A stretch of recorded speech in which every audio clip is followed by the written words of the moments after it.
Bonjour et bienvenue sur le plateau de la Space TV. Nous allons parler ensemble de la qualité du lait et comment gérer au mieux son taux cellulaire dans son troupeau. Alors, j'accueille sur ce plateau pour en parler Jérémy Cerclé. Bonjour, vous Bonjour. êtes conseiller d'élevage donc en Ille-et-Vilaine chez Ellipse. En quelques mots, est-ce que vous pouvez nous présenter votre métier ? Oui, donc je suis conseiller sur le secteur Est-Rennes. J'interviens auprès d'une cinquantaine d'éleveurs et aussi sur les éleveurs adhérents à Ellipse en Bretagne et dans les Deux-Sèvres sur la partie qualité du lait. Donc au quotidien avec mes éleveurs, je les accompagne sur la partie nutrition, gestion technico-économique, qualité du lait, repro. Ellipse, c'est quelle zone à peu près aujourd'hui ? Donc Ellipse, elle est présente sur toute la Bretagne et sur les Deux-Sèvres. On intervient en bovin lait, bovin viande, caprin et bâtiment. Et aussi tout ce qui est partie assolement, ICPE, PAC. On est bien loin de faire uniquement du contrôle laitier. Voilà, c'est ça. Et ben, on va se remettre au cœur de votre métier, qui est aussi la qualité du lait et le contrôle laitier. Du coup, pour parler qualité du lait, quels sont un peu les repères à avoir à quel moment on doit tirer la sonnette d'alarme quand on voit son seuil cellulaire monter de jour en jour ?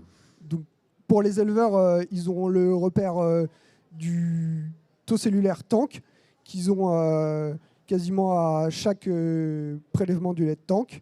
Et après, on se sert aussi du contrôle individuel par justement le contrôle laitier. Donc aujourd'hui, il y a une analyse qui est faite du lait à chaque prise en laiterie ? Oui, chaque tank est analysé. Tous les critères de paiement du lait sont faits à chaque prise de lait de tank, donc soit tous les 2 jours ou soit tous les 3 jours, suivant les collectes. Ce qui permet de peut-être un peu fiabiliser la moyenne. Oui. Ou est-ce que ça peut faire peur de voir chaque jour le taux bouger un peu de façon aléatoire ? Donc, oui, ça fiabilise la moyenne. Des éleveurs qui étaient des fois hauts sur une ou deux collectes, parce qu'avant c'était 4 ou 5 échantillons. Donc si on en avait un des deux, ceux-là qui n'était pas bon, là c'était difficile de descendre en dessous des... Nous, le critère en Ille-et-Vilaine, c'est 250.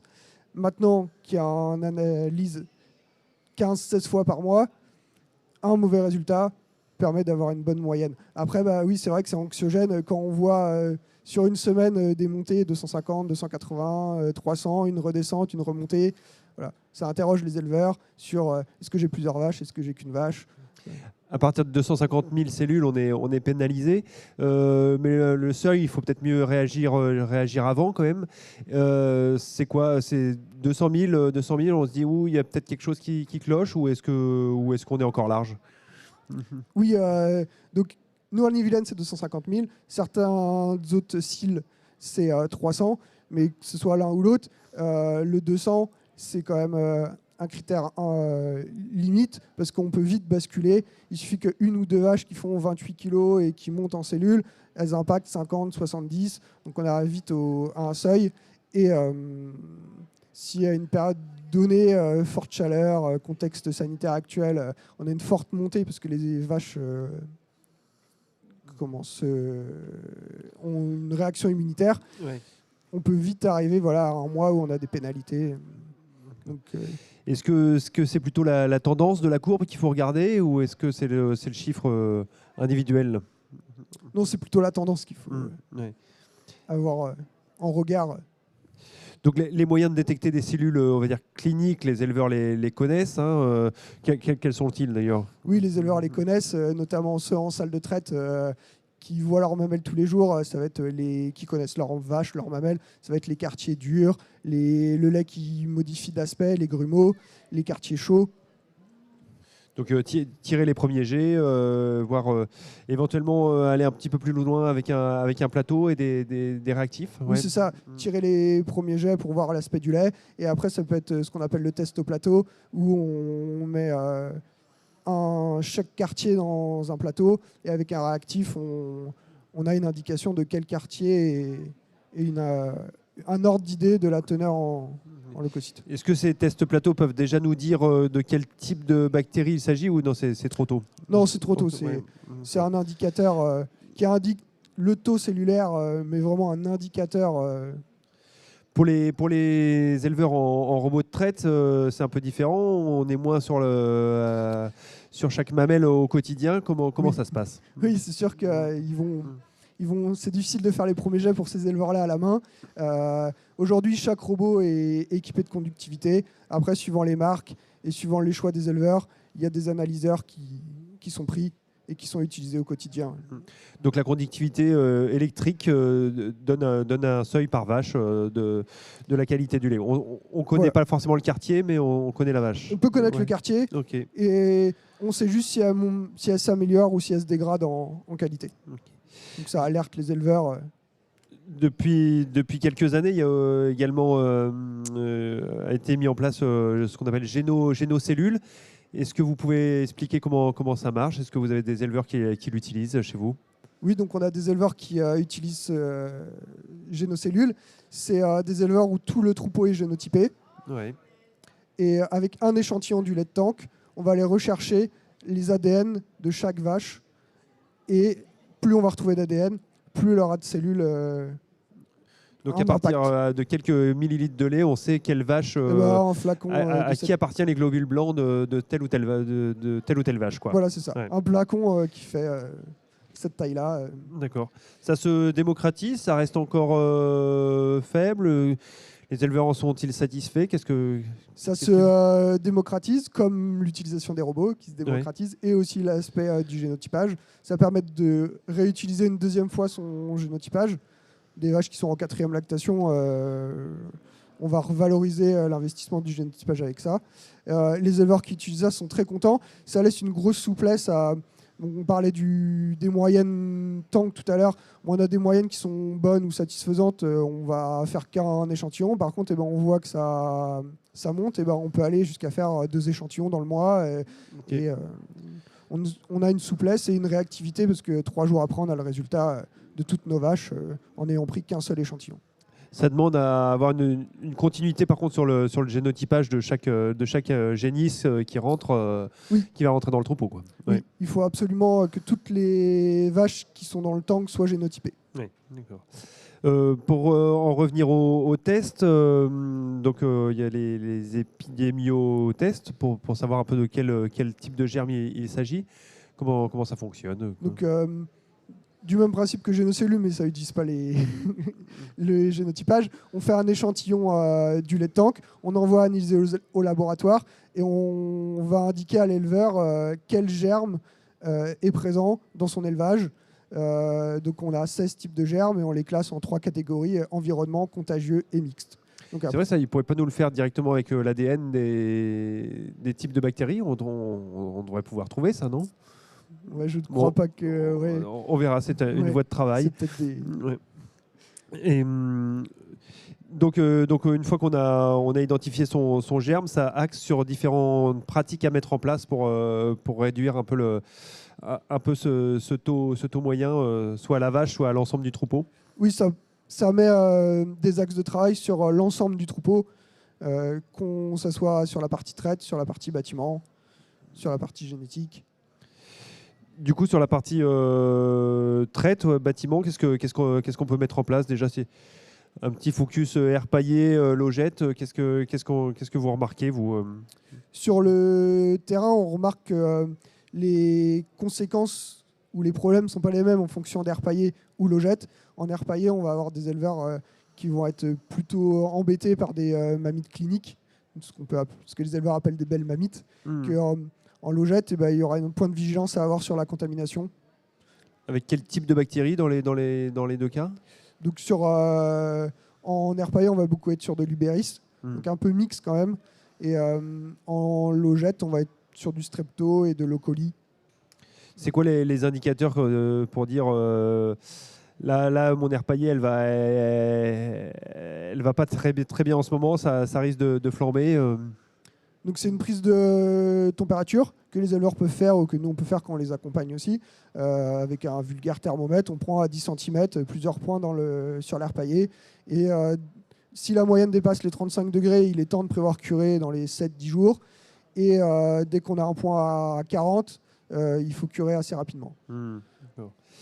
En logette, ça se traduit par un peu plus d'entretien, un peu plus fréquent, peut-être. De l'entretien quotidien, voire peut-être à certaines périodes de l'année, notamment des hivers un peu humides, 2 fois par jour, avec de l'asséchant, de ceux qui sont en paille, de bien pailler.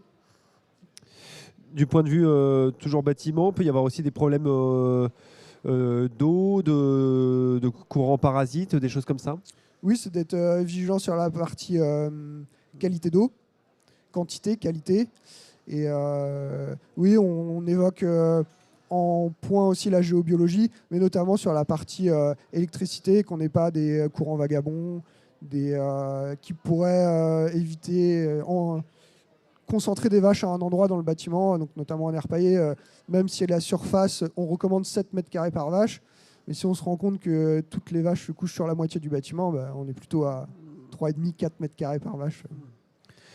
Concernant le matériel de traite ou au moins les protocoles de traite, si un éleveur vous appelle en disant j'ai des soucis avec tel ou tel germe, vous pouvez affiner aussi ces protocoles de traite ou refaire un check du matériel.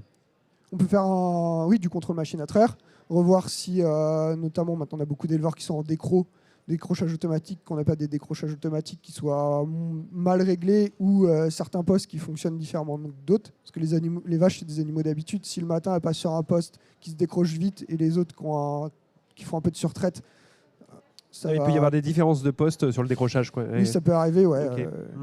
Certaines marques sont du mécanique, il suffit qu'ils soient un peu encrassés et il va décrocher moins vite. D'accord. Et après, ça va être tout le protocole de produits d'hygiène traite et de porter des gants, pas mettre de gants, désinfecter les manchons, quel produit d'hygiène traite je peux utiliser, le nombre de lavettes par vache. Quand on est en robot, on peut augmenter l'entretien de son robot. Si on est en période de risque, qu'est-ce qu'on peut faire ? Oui, le robot, ça demande quand même un travail au quotidien, d'avoir un robot propre. On a toujours des éléments du robot qui vont aller toucher les manchons. Les éleveurs sont habitués à laver leur laser ou leur caméra pour avoir des bons branchements. C'est pareil, d'éviter qu'il y ait des contaminations autour de ce robot-là.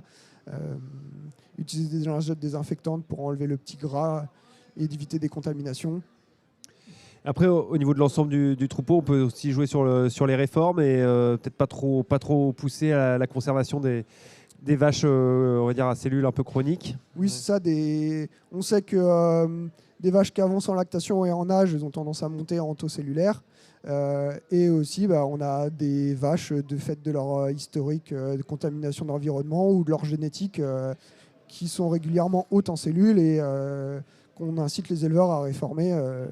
Parce qu'elles vont toujours impacter notre tank, mais elles peuvent aussi infecter d'autres vaches, des génisses qui vont véler, qui sont peut-être plus sensibles. Là, il y a eu l'épisode de FCO cet été. Qu'est-ce que ça a donné sur la flambée éventuelle des cellules ? Est-ce que ça a eu un impact ou pas forcément ? On observe un impact, alors ce qui est cohérent parce qu'il y a des vaches qui se sont défendues immunitairement, donc on a eu une montée des cellules. Après, un peu comme pour la partie repro, chaque élevage a eu des conséquences un peu différentes. Moi, j'ai eu des élevages à avoir un épisode de mamite, d'autres à des montées en cellules. Après, nous, en Ille-et-Vilaine, ça a coïncidé avec les fortes chaleurs. Alors, on attribue quoi à qui ? Mais en tous les cas, on sait qu'on va avoir des vaches qui vont être à réformer du fait de cette montée cellulaire-là et qui ne redescendent pas. Ça impactera aussi sur le taux de réforme, peut-être. Il y a eu des impacts sur la fertilité, peut-être ? Oui, il y a eu des impacts sur la fertilité. Et donc des vaches qui ne vont pas être remises en reproduction, qu'on risque de garder un petit moment pour vouloir faire du lait. Mais ces vaches-là qui font aussi un peu de cellules, et sur du long terme, oui, ça risque de nous faire monter notre moyenne troupeau. Et en plus, comme on a eu un peu d'avortement, dans 2 ans, on aura peut-être un peu moins de renouvellement. Donc le risque de garder des vaches un peu infectieuses dans notre troupeau. Okay. Si on a une moyenne troupeau un peu élevée, est-ce que ça sert à quelque chose de complémenter un peu plus en minéraux, en choses particulières pour essayer de booster un peu l'immunité ou c'est peine perdue, je dirais ? Non, c'est pas peine perdue. On a aujourd'hui des niveaux d'étape qui ont bien monté. Moi, ça fait 10 ans que je suis conseiller. Les vaches, elles font du lait, on les pousse en lait, on a possibilité de faire du lait. Et la partie minérale n'est pas à négliger, oligo, vitamines, que ce soit pour la repro, mais aussi surtout la qualité du lait. C'est quoi le niveau d'étape moyen là aujourd'hui dans vos clients On oscille facilement autour de 9000 kilos. Ouais. Donc les moyennes montent régulièrement Oui. avec l'arrivée des robots aussi de plus en plus. Ouais. Voilà, notamment l'arrivée des robots qui nous font passer un gap de fait qu'elles soient traites 3 fois par jour et de la complémentation individuelle. Ouais. La génétique joue à la fois sur la quantité de lait, mais peut-être aussi sur la résistance aux cellules, les vitesses de traite, les résistances aux cellules. Est-ce que vous voyez un impact dessus ? Oui, on voit bien que les élevages qui ont toujours été vigilants sur le choix de leurs taureaux, que ce soit sur le taux cellulaire, les vitesses de traite, les indicateurs mammites, ont moins de soucis que des élevages où on a une moyenne index cellules mammites plus basse que la moyenne. Donc ça, c'est sur de long terme, mais ça joue quand même. Ça joue aussi. Ouais. Après, on a beaucoup l'aspect environnement qui reste le plus important, le plus prégnant pour lutter contre ces mammites cliniques ou subcliniques. Oui. Eh bien, Jérémy Cerclé, merci beaucoup. Et puis, je vous invite à vous renseigner auprès des équipes de conseillers en élevage de vos régions en cas de montée de cellules, bien évidemment. Merci à vous. Merci.